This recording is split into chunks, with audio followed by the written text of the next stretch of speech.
안녕하세요. 오늘도 사연살롱을 찾아주셔서 감사합니다. 저는 50대 후반의 여성이에요. 요즘은 30 중반에 결혼하는 사람들도 많죠. 하지만 제가 젊을 때 33세 싱글이면 노처녀다 빨리 결혼해라 그런 말들을 했어요. 20대 때의 저는 일을 하는 재미에 푹 빠져 사느라 결혼은 완전 뒷전이었어요. 박수지 대리, 여자가 대리 달고 가장 달면 뭐해? 결혼을 해야지. 자고로 사람이란 가정을 꾸려서 남편하고도 부대끼고 시댁어른들을 모셔봐야 인생을 아는 거라고. 저희 부서에서 나이 많은 여자 차장님이 저만 보면 이런 말을 했어요. 그 말에 절대 찬성할 수는 없었지만 조금씩 외로움이 느껴지기는 했어요. 33살이었던 제 주변의 친구들은 전부 결혼을 해서 휴일에도 남편이나 가족들하고 있어야 했거든요. 그러다 보니 자연스럽게 연락이 뜸해졌고 전에는 친구들과 약속을 잡느라 바빴던 휴일이나 주말에 혼자서 어떻게 보내야 할지 궁리해야 됐어요. 그러던 중에 남자 차장님이 선자리를 주선하셨어요. 우리 거래처에 박 대리랑 동갑인 남자가 있는데 성격도 좋고 진중한 게 아주 괜찮아. 만나서 잘해봐. 박 대리도 얼른 결혼해야지. 차장님은 간섭도 잘하고 좀 사람을 귀찮게 하기는 했지만 나쁜 뜻으로 하는 분은 아니었어요. 그만큼 남들한테 관심도 많고 잘해주려고 하는 것도 있어서 거절하지 못하고 선을 보러 나갔어요. 솔직히 회사 상사가 소개해준 걸 거절하면 앞으로 회사 생활이 불편해질 것 같기도 했고요. 그렇게 반쯤은 강제로 나갔던 선이었는데 남자는 차장님 말대로 꽤 괜찮았어요. 저는 사실 일에 정신이 팔려서 제 나이가 이렇게 먹은 것도 잘 모르고 살았어요. 그런데 어느 날 보니 동기 중에 결혼 안 한 사람이 저하고 둘밖에 안 남았더라고요. 저도 그래요. 일이 재미있고 월급 타는 게 좋아서 결혼도 남자 사귀는 것도 관심 밖이었거든요. 지금은 친구 중에 결혼 안 한 사람이 저밖에 없어요. 그런 거 보면 저희 두 사람 좀 닮았네요. 라며 웃는데 정말 편해 보이는 얼굴에 호감이 가더라고요. 저와 남자는 식성도 비슷하고 관심사도 겹치는 게 많아서 계속 만나게 됐고 얼마 안 가서 사귀는 사이가 됐어요. 차장님은 그 사실을 알고서 저만 보면 싱글벙글 웃더라고요. 이제 박 대리가 주는 국수 좀 먹어볼 수 있는 거지? 아직 그렇게까지 이야기는 안 됐어요. 너무 앞서가시면 안 돼요, 차장님. 그 나이에 결혼 생각 안 하고 만나는 남자가 어디 있어. 박 대리도 그래. 자기 나이를 생각해야지. 33세 재미로 만나는 건 아니지.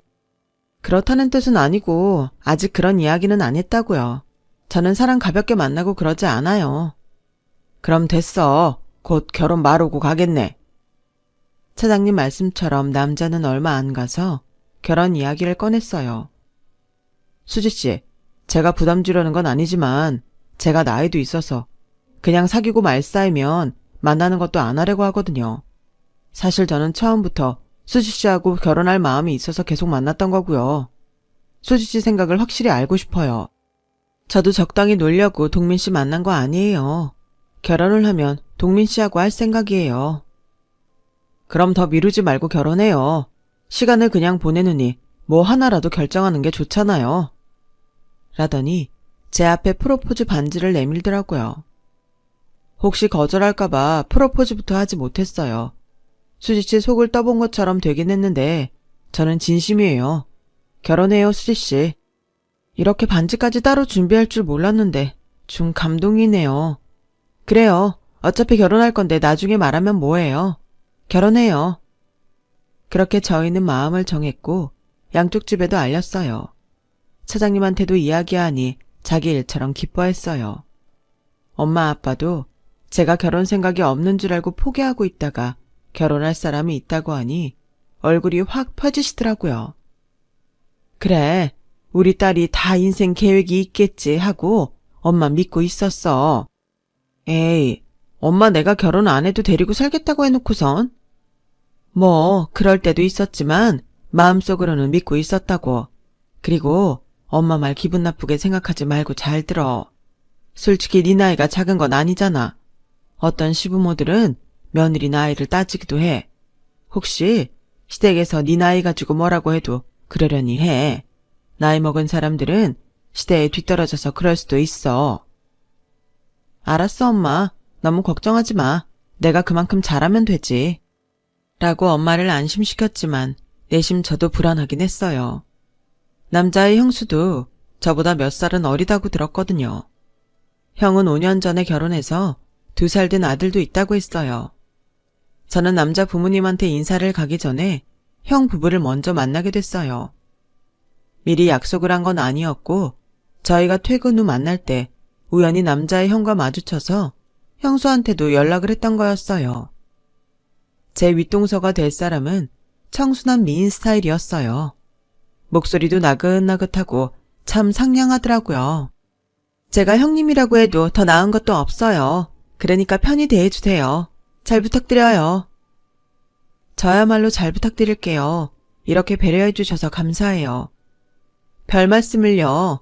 둘 다 며느리 처지인데 우리가 서로 이해하지 않으면 어쩌겠어요. 라며 웃는데 정말 천사가 따로 없구나 하는 생각도 들더라고요. 꼭 드라마에 나오는 가녀린 여자 주인공 같아서 저도 넋을 놓고 본 것 같아요. 남편의 형도 저희한테 나이 이야기 한마디도 안 하고 정말 편하게 대해줘서 형제간에는 잘해나갈 수 있겠다 싶었어요. 그리고 시댁에 처음 인사를 하러 갔을 때였어요. 시어머니는 문 앞까지 나와서 저를 반갑게 맞아주셨지만 시아버지는 방에서 신문만 보고 있었어요. 둘째네 왔잖아요. 이제 그만 좀 나와봐요. 시어머니 재촉에 어쩔 수 없다는 듯 나온 시아버지는 저를 쓱 훑어보더니 혀를 차며 거실 소파에 앉았어요. 결혼하면 먼저 애부터 가질 생각해라. 나이가 있으니 어영부영 시간 보내지 말고 집에 들어와서 할 일은 제대로 하라고. 나중에 나이가 많아서 애를 못 갖네 어쩌네 변명하지 말고. 시아버지는 저와 남편이 뭐라고 말을 하기도 전에 일어나서 시어머니가 준비해 놓은 과일 접시를 들고 도로 방으로 들어가 버렸어요. 저 사람이 무뚝뚝한 데가 있어서 그래. 네가 이해를 해라. 그래도 나쁜 사람은 아니야. 차차 정들면 괜찮아질 거야. 시어머니는 제가 무안할까봐 굉장히 신경을 써주셨고 저도 그런 시어머니가 고마워서 그러겠다고만 했어요. 하지만 결혼하고 몇 달이 지나도 시아버지가 저를 보는 태도는 달라지지 않았어요. 너네는 왜 맨날 점심시간에 딱딱 맞춰서 못 오고 늦는 거냐? 이게 다 여자 나이가 많아서 행동이 굼떠서 그런 거지. 니들 결혼하고 4개월인데 아직 애 소식은 없냐? 이래서 여자가 나이 많으면 곤란하다니까. 통민이 저 녀석은 무슨 생각을 하고 사는 건지 원. 지 형수를 봐. 여자답고 어리니 아이도 빨리 낳고 얼마나 좋아. 그것도 아주 실한 아들을 낳았잖아. 둘째, 더 나이 먹으면 좋은 애 낳기 힘드니 한약도 먹고 병원도 다니면서 애 좀 써라. 사실 다른 것보다 시아버지가 주는 스트레스가 우리 부부 아이 갖는데 더 나빴어요. 시어머니도 가만히 있는데 시아버지가 그러는 게 처음에는 참 특이하다고 생각했어요. 그런데 제가 가만히 보니 시아버지가 워낙 세서 시어머니도 평생 눌려 산 것 같더라고요. 시어머니는 시아버지 앞에서는 아무 말씀도 없었지만 저와 단둘이 있을 때는 따뜻하게 대해주시고 좋은 말씀도 많이 해주셨어요. 니네 시아버지 하는 말 너무 귀담아 듣지 마. 그냥 그러려니 하고 한 귀로 듣고 한 귀로 흘려. 그거 쌓이면 스트레스 받아서 아무것도 못한다. 둘째 네 행복이 제일 중요하니까 다른 사람이 뭐라고 하든지 네가 제일 편한 대로 해라. 솔직히 시어머니라고 하면 굉장히 먼 느낌이 들고 친구들 시집살이하고 시어머니랑 갈등 겪는 이야기도 많이 들어서 긴장도 했었는데 결혼하고 반년 만에 저는 시어머니와 제일 좋은 사이가 되었어요. 하지만 시아버지가 저만 보면 인상을 찌푸리고 거의 무시하다시피 하니 시어머니가 아무리 잘해주셔도 시댁에 가는 게 부담스러워졌어요. 제가 나이가 많다는 이유로 그렇게까지 싫어하니 아무리 흘려버리려고 해도 안 될 때가 많았죠. 언젠가부터 저는 시댁에 가는 날이면 가슴에 돌덩이를 얹은 것처럼 눌리고 소화가 안 됐어요. 한 번은 시댁에서 점심을 먹고 설거지를 하는데 시아버지가 아이고 저거 봐라. 두뇌도 저렇게나 둔하냐. 먹고 치우는데 몇 시간이 걸리는 거야. 라는 말을 듣고 꽉 채해서 남편이 몰래 손을 따줬어요. 그러고도 내려가지 않아서 약을 먹고 있는 걸 시어머니가 보셨어요. 어디 아프니? 그러고 보니 안색이 영 안 좋네. 속이 좀 안 좋았는데 약 먹고 손도 땄으니 괜찮아요. 그 말을 들은 시아버지는 행동만 둔한 게 아니라 내장도 둔해서 먹은 것도 소화가 느리구나. 에휴. 그만 좀 해요. 당신은 소화 안 될 데 없어요. 애 아픈데 그런 말하면 나을 것도 안 낫겠어요. 라고 시어머니가 한마디 하시자 시아버지는 못 들은 척하고 신문을 소리내며 펼치더라고요. 잠시 후 아주버님과 형님이 집에 왔어요. 형님은 오자마자 부엌 의자에 앉아서 약을 먹더라고요. 그걸 본 시아버지가 얼른 오더니 아가 왜 그러냐? 어디가 안 좋아? 오다가 멀미가 좀 났어요. 괜찮아요 아버님. 그럼 오늘은 오지 말지 그랬어. 멀미 났을 땐 이렇게 불편하게 있으면 안 된다. 방에 들어가 이불 펴고 좀 누워. 둘째 너 방에 가서 자리 좀 보고 네 형님 속 좀 풀리게 수정과 갖다 주라. 그 말에 저는 확 눈물이 쏟아질 뻔했어요. 이렇게 대놓고 차별을 하다니 정말 너무한다는 마음에 울분이 터질 것만 같았죠. 됐어요. 자리는 큰애 동호 네가 펴주고 수정과는 내가 갖다 주마. 둘째도 속이 안 좋아서 쉬어야 돼. 라며 시어머니가 조용히 상황을 정리했어요. 하지만 시아버지는 여전히 못마땅한 눈초리로 저를 쳐다봤어요. 애들 둘 다 속도 안 좋은데 오늘 당신 좋아하는 거 배달시켜 먹읍시다. 괜찮죠? 시어머니가 이렇게 나서주지 않았다면 저는 아마 섭섭함을 전부 쏟아내고 다시는 시댁에 발길도 안 했을 거예요. 시댁에서 돌아온 다음 날 형님한테서 전화가 왔어요. 어제 동서도 몸이 안 좋았다던데 저만 눈치 없이 누워 있었네요. 미안해서 어떡해요. 이제 좀 괜찮아요? 형님이 왜 미안해요.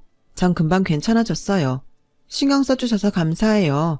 그리고 말 놓으세요.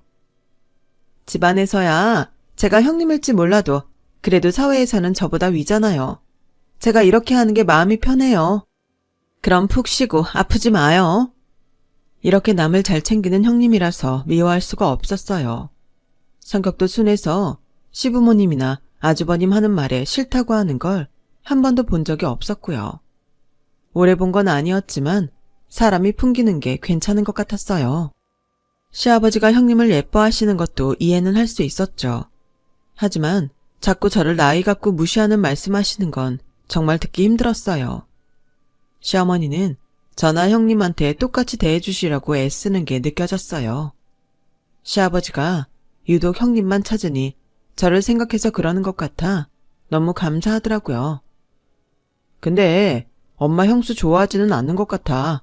전부터 보면 형수하고는 좀 거리를 두는 느낌이야. 당신 처음 봤을 때 웃으면서 손잡는 거 보고 놀랐다니까. 나는 형수한테 했던 것처럼 멀찌감치 떨어져서 손님 대하듯 할 줄 알았거든. 그랬어? 근데 형님은 누구나 호감을 가질 것 같은데 어머니는 왜 거리를 두시는 거야? 그것까지는 나도 잘 모르지. 확실한 건 엄마가 형수보다는 당신을 더 편하게 생각하고 좋아한다는 거야.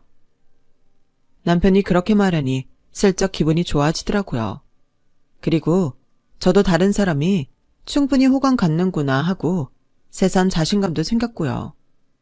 남편한테 그런 말을 들어서인지 모르겠지만 그 다음부터 보니 시어머니는 형님한테 잘 해줘도 좀 대면대면 하시는 것 같았어요. 저처럼 옆에 붙어서 뭐든 조곤조곤 말씀하시지는 않더라고요. 한 번은 시어머니가 가고 싶은 카페가 있다고 하셔서 오랜만에 고궁 구경을 하고 카페에 가기로 한 적이 있었어요. 그런데 형님한테 연락이 왔어요.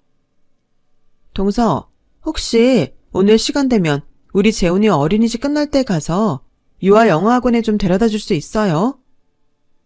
형님, 오늘 제가 어머니랑 외출을 하기로 했는데 어쩌죠? 그래요? 그럼 어쩔 수 없죠. 근데 좋은 데 가기로 했나 봐요? 그냥 고궁 잠깐 들렀다가 어머니 좋아하시는 카페 가려고요. 저는 형님한테 미안하다고 다시 한번 이야기를 하고 시어머니를 모시러 시댁에 갔어요. 그런데 시어머니가 누군가와 통화를 하고 있었어요. 됐다. 내가 언제 용돈 모자라니까 놀러 갈 때 돈 달라고 했니? 그런 거 신경 쓰지 마라. 애 키우는데 드는 돈도 많을 텐데 괜찮아. 절대 보내지 마. 전화 끊는다. 어머니, 무슨 전화예요? 큰애한테 우리 같이 나간다고 말했니? 우리 오늘 쓰라고 돈을 보낸다고 그러지 뭐냐. 하지 말라고 했어. 형님이 재훈이 어린이집 끝나고 영어학원 데려다 달라고 했는데 어머님이랑 약속이 있어서 어렵다고 그랬거든요. 그런데 돈까지 보내면 안 된다고 한 네 마음이 편하겠니? 걔는 신경 써주는 게 어째 더 마음을 불편하게 하는 게 있다니까? 라며 한숨을 푹 쉬셨어요. 하긴 형님 부탁을 못 들어줬는데 놀 때 쓰라고 돈을 보내주면 제 입장이 뭐가 되겠어요. 시어머니가 그런 것까지 신경 써주셔서 감사했지만 형님이 배려하는 게 꼭 상대를 편하게 하지 않는다는 것도 알게 됐죠. 그 전까지 시어머니는 저희 앞에서 다른 형제에 대해서는 한마디도 하지 않으셨어요. 그건 형님 부부한테도 마찬가지였고요. 저는 그 점을 존경했고 시어머니를 더 좋아하게 됐어요. 그런 분이 저렇게 말씀하시니 정말 불편한 게 있는 것 같더라고요. 그 후로 시어머니는 또다시 형님 내의 불평은 한 번도 안 하셨어요. 저한테 하셨던 말씀도 불평은 아니었고 제 편을 들어준 거였지만요. 다음 해에 저는 건강한 아들을 낳게 됐어요. 하지만 시아버지 태도는 변함이 없었어요. 그렇게 아이 노래를 하셨던 분이 제가 아들을 낳았다고 해도 시큰둥하는 걸 보니 티는 내지 않았지만 정말 섭섭했어요. 형님네 아들은 아이고 우리 복덩이 이쁜 손자 하며 챙기셨지만 우리 아이한테는 눈길도 제대로 주지 않았죠. 저는 저 때문에 아이까지 시아버지 눈밖에 났나 싶어서 엄마로서 너무 마음이 안 좋았어요. 그렇게 1년여의 시간이 지나고 아이 둘이 막 지났을 때였어요.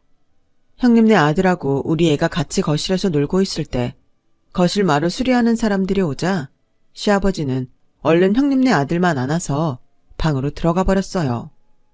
물론 저와 남편이 부엌에 있었고 형님 부부는 자리에 없었으니 우리 애는 우리가 챙기려니 했을 수도 있죠. 하지만 그동안의 시아버지의 언행을 보면 명백한 차별이었어요. 이번에는 남편도 참지 못하고 한마디 했어요.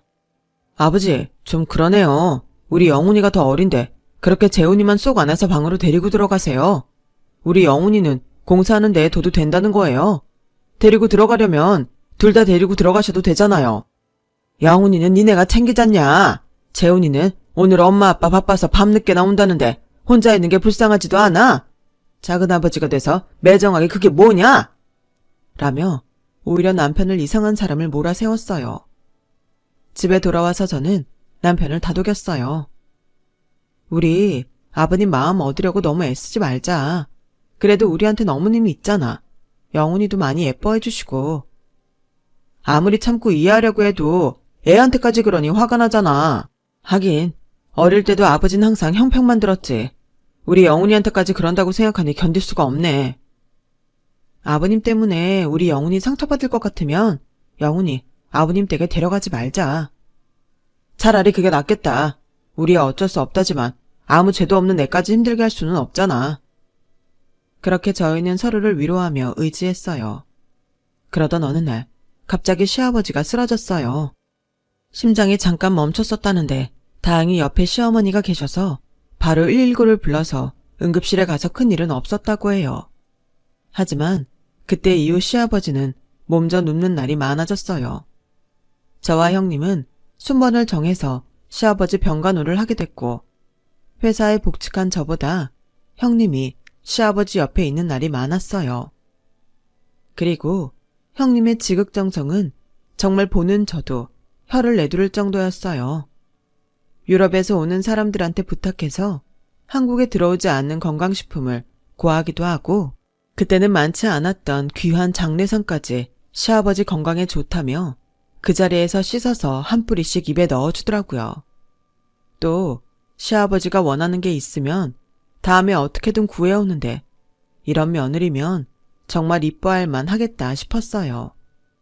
저도 하느라고 열심히 음식도 장만하고 보약도 챙겼지만 형님 하는 거엔 반도 못 미쳤어요.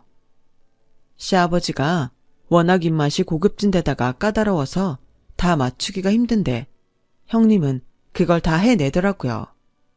한 번은 제가 있을 때에 시아버지가 산적이 먹고 싶다고 해서 다음날 반차를 내고 산적을 해서 가져갔어요. 그런데 형님이 도미찜을 해왔는데 정말 고명도 예쁘게 하고 잘했더라고요. 그네 너는 정말 취향도 고급스럽고 기품 있구나. 시아버지는 형님을 칭찬하시면서 제 산적을 밀어내고 도미찜을 먹고 너무 좋아했어요.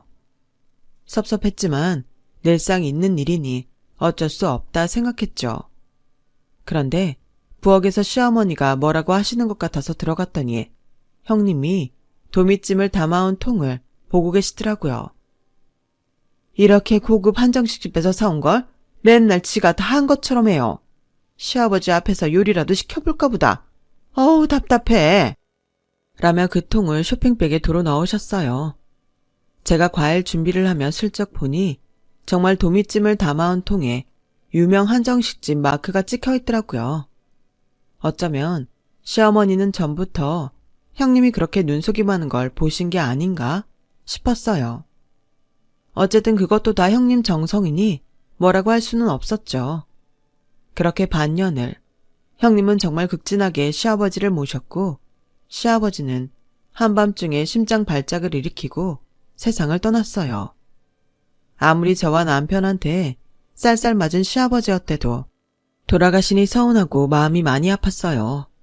그런데 또다시 저희 부부가 상처받는 일이 생겼어요. 시아버지한테 건물 세 채와 주식이 꽤 많았고 예금도 많았는데 그 대부분을 형님네한테 준다고 유언장에 써 있었어요. 저희는 그렇다 치고 시어머니도 계신데 어떻게 그 많은 재산을 형님네한테 다 줄 수 있는지 이해가 안 됐어요. 시아버지는 끝까지 편애만 하다가 세상을 떠나셨던 거죠. 저희는 변두리에 있는 땅을 다시 시어머니께 드리겠다고 할 정도로 시어머니는 많은 걸 받지 못하셨어요. 하지만 시어머니는 자기는 집만 있으면 된다고 괜찮다고 했어요. 아니, 나도 그 양반 참 이해하려고 노력해도 끝까지 어떻게 그럴 수 있는지 모르겠다. 요즘 같은 세상에 큰아들한테만 몰아서주는 법이 어딨어? 라며 오히려 저희한테 미안해 하셨어요. 어머니, 괜찮아요. 재산 좀 못 받으면 어때요? 저희 둘 다 잘 벌고 회사에서도 능력 인정 받고 있잖아요. 수지 말대로야 엄마. 우리 지금까지도 우리 힘으로 잘 먹고 잘 살았잖아. 앞으로도 그럴게. 엄마는 엄마만 챙겨. 저는 저희를 위해 마음 아파하시는 시어머니가 정말 고마웠어요. 시댁이 싫지 않았던 건 다 시어머니가 계셨기 때문일 정도였으니까요. 형님네하고는 아무래도 시아버지가 차별을 하다 보니 많이 가까워지기가 어려웠어요. 언젠가부터는 아주버님도 은근히 저와 남편을 무시하고 집안의 힘든 일은 다 저희한테 밀었거든요. 그러다 보니 시아버지가 돌아가셨어도 굳이 형님네하고 친해지고 싶은 생각이 들지 않았어요. 또 저희가 재산의 크기를 마음에 두지 말자고 하긴 했어도 그렇게 티나게 유산으로 차별을 받으니 마음이 좋지 않은 것도 사실이었고요. 모든 절차가 끝나고 형님은 시어머니한테 같이 살자고 하는데 시어머니는 끝내 거절하셨어요. 나 혼자 살 수 있어. 내가 어디 아픈 것도 아닌데 왜 자식들 신세를 지니? 너네든 둘째네든 같이 있는 거 불편해. 가끔 얼굴이나 보면서 살자. 그리고 저와 남편은 잠깐 해외에 나가게 됐어요. 남편이 주재원으로 발령이 나서 4년 정도 싱가포르에 나가게 된 거였어요. 해외에서라도 시어머니를 챙긴다고 열심히 노력을 했는데 아무래도 떨어져 있다 보니 연락이 뜸해지고 안부를 잘 모르고 살게 됐어요. 주재원 생활을 얼마 남기지 않았을 때 남편이 다급하게 저한테 연락을 했어요. 어머니 연락 좀 해. 전화가 안 되는 게 뭔가 이상해. 형도 전화를 안 받고 회사도 관뒀대. 그 말에 놀라서 연락을 해보니 없는 전화로 나오더라고요. 형님네는 아예 다른 사람이 전화를 받았어요. 그 전화번호를 쓴 지 벌써 6개월이 넘었다는 거였어요. 저는 아무래도 안 되겠다 싶어서 바로 비행기표를 끊어서 한국에 와서 시댁을 먼저 찾아갔어요. 그랬더니 전혀 모르는 아저씨가 나오시는 거 아니겠어요? 여기 사시던 할머니 모르세요? 할머니는 모르겠고 그 아들 부부하고 계약서를 작성하긴 했어요. 그 사람들 미국 간다고 다 정리한다고 하더라고요. 네? 미국이요?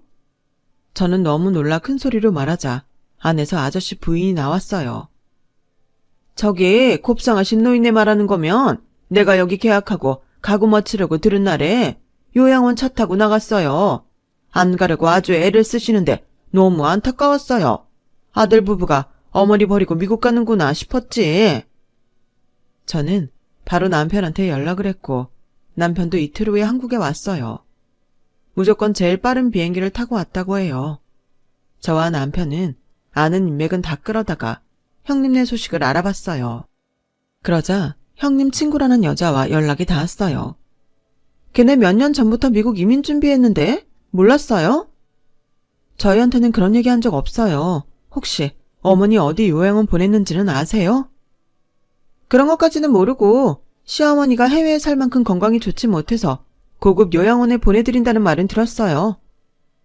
그 사이 남편은 시어머니가 갔다는 요양원을 알아봤지만 시어머니는 그곳에 아예 간 적이 없다는 말만 들었어요. 저희는 다시 시댁으로 가서 아주머니한테 요양원 차가 어떤 거였는지를 물어봤고 차의 색이나 크기, 종류 같은 걸로 몇 군데를 찍어서 시어머니가 계신지 다 가보기로 했어요.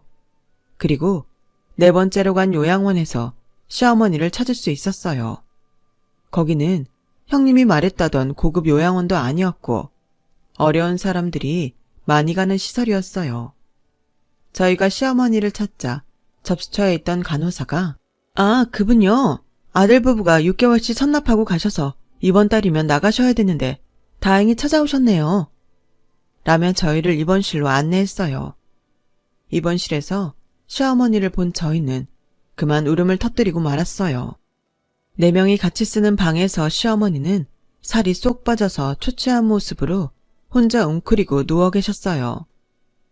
어머니, 이게 뭐예요? 왜 여기 이러고 계세요, 어머니? 제가 시어머니를 붙잡고 통곡을 하자 시어머니가 겨우 고개를 돌리셨어요. 둘째네 왔구나. 어떻게 찾아왔어? 엄마! 남편은 그 자리에서 시어머니를 끌어안고 펑펑 울었어요. 저희는 바로 시어머니를 모시고 서울로 와서 큰 병원에 입원부터 시켰어요. 혹시 큰 병이라도 생긴 건 아닐지 걱정이었거든요. 하지만 다행히도 저희가 걱정할 만한 병은 없다고 했어요. 다만 심적인 충격이 너무 크셔서 입맛도 없고 공황장애 증세가 있으니 통원 치료는 하셔야 됩니다. 저희는 그 말에 형님 부부가 너무 괘씸해서 견딜 수가 없었어요. 와, 진짜 무슨 인간들이 그래? 유유상종이라더니 똑같은 인간들끼리 만나서 가면 쓰고 살았구나. 이것들을 어떻게 찾지? 그러니까 형님은 아버님한테 재산 받으려고 그렇게 열심히 노력한 거였네. 대단하다 정말.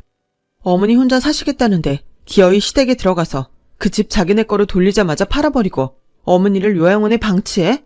사람도 아니야 진짜. 만나기만 해. 내가 가만 안 둬. 고마워. 우리 엄마 일에 이렇게 신경 써줘서. 당연하지. 어머니는 진짜 내 두 번째 엄마라고. 우리 친정엄마 못지않게 나 어머니도 좋아해. 진작에 더 자주 전화드리고 확인했어야 되는데 해외에 떨어져 있다고. 잠시 소홀한 내가 싫다. 자학하지 마. 당신 충분히 잘했어.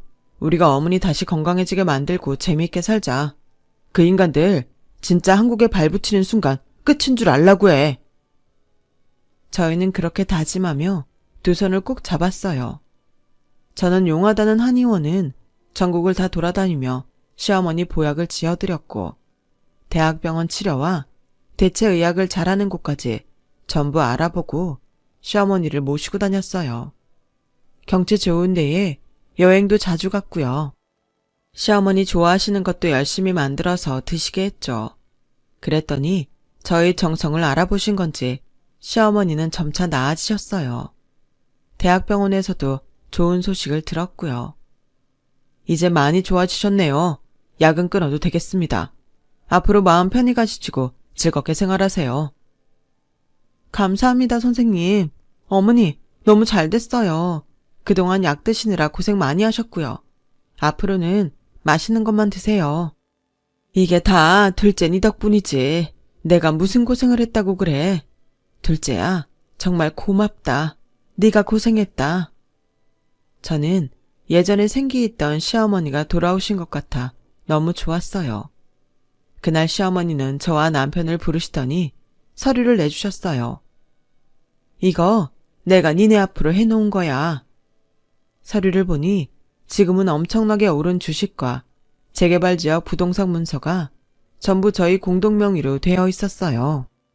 시어머니는 형님이 과하게 상냥한 게 이상했는데 시아버지 돌아가시고 자꾸 같이 살자고 하는 게 꺼림칙해서 형님에 대해 여기저기 알아보셨다고 해요. 형님은 회사에 다닐 때에도 집안 좋은 남자들과 사귀고 큰돈을 받고 헤어지기를 반복했다고 해요. 결혼할 것처럼 끌어놓고 돈을 받으면 마음이 식었다고 했다는 거죠. 한마디로 결혼 사기인 셈인데 증거가 제대로 된 게 없고 남자들은 다들 자원해서 돈을 준 것이기 때문에 경찰에서는 사기 입증이 어렵다고 했대요. 아주버님이랑 결혼한 건 시아버지가 꽤 알부자였기 때문일 거라고 했어요. 그러니 그렇게 시아버지 눈에 들게 행동을 했겠죠. 그 사실은 너무 늦게 알아버린 거지. 그네가 날 요양원에 보낸 것도 내가 지에 대해 알아본 걸 누가 이야기해서 그랬던 것 같아. 시어머니는 결혼 전 갖고 오신 주식과 친정 부모님한테 받은 땅을 몰래 저희 부부 명의로 해놓으신 거였어요. 그래도 저희가 받는 건 아닌 것 같아요. 어머니도 뭔가 쥐고 계셔야 힘이 되죠. 이 사람 말이 맞아, 엄마. 일단 엄마가 갖고 있어. 내가 내 자식한테 내 거 주는데 왜들 그래? 잔말 말고 좀 받아. 니들이 이렇게 착해서 네 아버지한테도 유산을 많이 못 받은 거야. 라며 기어이 저희 부부 손에 서류를 쥐어주셨어요. 저희는 그건 손대지 말고 일단 두자고 하고 지금까지처럼 열심히 살았어요. 시어머니와는 맛있는 것도 먹으러 다니고 여행도 다녔어요. 친정엄마와 셋이서 간 적도 많고요. 그러던 어느 날 모르는 번호로 전화가 왔어요. 처음에는 받지 않았는데 계속 걸려와서 받았더니 뜻밖의 목소리가 들리는 거 아니겠어요? 동서, 한국에 들어갔다는 소식은 들었는데 잘 지내요? 네? 아니 어떻게 이렇게 아무렇지 않을 수가 있어요? 본인이 무슨 짓을 했는지 몰라요? 다 오해해요. 그거 풀고 싶네요. 우리 곧 한국 가는데 만나서 이야기해요. 그럼 집으로 오지 말고 다른 데에서 만나요. 어머니 건강히 잘 지내시는데 괜히 충격받으실까봐 걱정돼요. 저와 남편은 약속 날짜에 형님 부부를 만나기로 한 장소에 갔어요. 그랬더니 얼굴에 기름이 잔뜩 낀 두 사람이 덩치가 커져서는 뻔뻔하게 손을 흔들더군요. 무슨 일로 보자고 했는지 용건만 말하세요. 동민이 너 오랜만에 본 형수한테 그게 무슨 태도냐? 일은 무슨 일? 형제가 만나는데 꼭 이유가 있어야 돼. 아, 그래서 아마한테도 말 안 하고 멀쩡한 엄마 집까지 팔아버리고 미국에 갔어? 서방님, 그게 급하게 진행돼서 오해가 좀 생긴 거예요. 일단 우리한테 투자를 좀 하시겠어요? 전처럼 상냥한 목소리로 아무렇지 않게 자기네한테 돈을 달라는데 정말 어이가 없더라고요. 우리가 친환경 화장품하고 세제 이런 거 만들어서 사업하거든. 파는 사람들이 회원을 늘려오면 이익을 더 주는 거야. 이 기회에 동산에도 가입을 해서 우리랑 함께하면. 저기요, 지금 그게 말이에요, 막걸리예요? 제일 먼저 어머니는 잘 계시는지 편찮으신 데는 없는지 그것부터 물어보는 게 순서가 아니에요? 우리가 궁금해서 보러 온 건 다 핑계고 돈 때문에 온 거네요. 이건 동서가 왈가왈부할 일이 아니니까 나서지 말래요? 서방님이 우리한테 투자할지 결정해야죠. 그 말에 남편이 뭐라고 하려는데 그보다 제가 먼저 앞에 있던 테이블을 뒤집어 엎어버렸어요. 커피잔이고 물컵이고 다 깨지고 난장판이 됐죠. 아니 동서, 이게 무슨 상스러운 짓이에요? 아무리 사람이 귀하지 못하게 컸다고 해도 그렇지 이렇게 위아래 없이 구는 거 아니에요. 야, 어따 대고 조그만 게 계속 사람을 농락하라고 들어. 너, 네 맘대로 사람 주무르고 네 뜻대로 다 되니까 사람들이 우습지? 너 젊을 때부터 부잣집 남자들 등에 빨대 꽂고 빨아먹다가 버린 거 우리도 다 알게 됐거든? 어디서 못 배워 처먹어가지고 계속 그딴 식으로 행동을 해? 어머니가 네 정체 알게 되니까 요양원에 버리고 미국 간 거잖아. 니네 둘 다 경찰 부르기 전에 도망가던지 아니면 수갑차고 경찰서에 가서 하나하나 따져볼래? 이것들이 시대가 어느 때인데 아직까지도 예전 수법을 써먹어. 그러자 두 사람은 하얗게 질려서 덜덜 떨더라고요. 특히 형님은 아주버님 눈치까지 보며 어쩔 줄 몰라 했어요. 이 사람 말한 거 들었죠? 경찰서 가기 싫으면 당장 꺼져요. 형이고 뭐고 없으니까. 동민아, 우리 형제잖아. 마누라들끼리 사이 나쁜 건 그렇다 치고 너는 내 핏줄인데 형 좀 도와줘. 우리 사업 자금이 필요해. 마누라들끼리 사이가 나빠? 형이 더 그렇게 만든 것도 있지. 언제 형수나 아버지한테 그러지 말라고 한 적 있어? 형도 나 은근히 무시했잖아. 그래놓고 이제 와서 핏줄이 뭐가 어째? 진짜 오늘 나한테 혼 좀 놔볼래? 그제야 두 사람은 주변 사람들이 우리를 보고 있다는 걸 알고 불이 나게 그 장소를 빠져나갔어요. 알고 보니 두 사람은 다단계 사업을 하다가 잘못돼서 바로 돈이 필요한 상황이었더라고요. 또 그날 제가 형님에 대해 말한 것 때문에 두 사람은 길거리에서 대판 싸우고 사람들 신고로 경찰서에 갔다고 해요. 경찰서에서 연락이 와 저희를 불러달라고 했다는데 저희는 둘 다 상관하고 싶지 않으니 알아서 하라고 했어요. 우리 어머니 재산은 만에 하나 우리한테 일이 생길 경우 영훈이가 쓸 수 있는 거 남기고 나머지는 어머니 위해서 쓰자. 당신 정말 그래도 되겠어? 당연하지. 이거 어머니 거잖아. 와, 내가 진짜 결혼 잘했네. 고마워 여보. 형님네는 나중에 한국에 영구 귀국을 해서 저희를 찾았지만 밖에서 남편이 한 번 만났을 뿐이었고 저희 가족과 시어머니는 다시는 상종하지 않았어요. 남편은 우리를 찾아오면 법적으로 대응하겠다고 했다네요. 그래서인지 그 이후 형님네가 연락하거나 찾아오는 일은 없었어요. 시어머니도 형님네 식구는 보고 싶지 않다고 하셨고요. 저희 가족은 시어머니와 잘 지냈고 2년 전 시어머니를 하늘나라로 잘 보내드렸답니다. 특별히 아픈 곳은 없으셨는데 어느 날 갑자기 주무시듯 떠나셨어요. 지금은 남편과 아들 그리고 친정 부모님과 잘 살고 있어요. 사람이 너무 나쁜 행동을 하면 그 행동도 다 자기한테 돌아오는 것 같습니다. 형님네가 그렇게 된 걸 보면요. 열심히 착하게 살아보겠습니다. 제 이야기는 여기까지예요. 들어주신 모든 분들 행복하시고 늘 건강하고 하는 일 잘 되시길 진심으로 바랄게요. 여러분, 사연 댓글에 응원과 현명한 조언 부탁드려요. 좋아요와 구독은 저에게 큰 힘이 됩니다. 오늘도 좋은 일 가득하세요.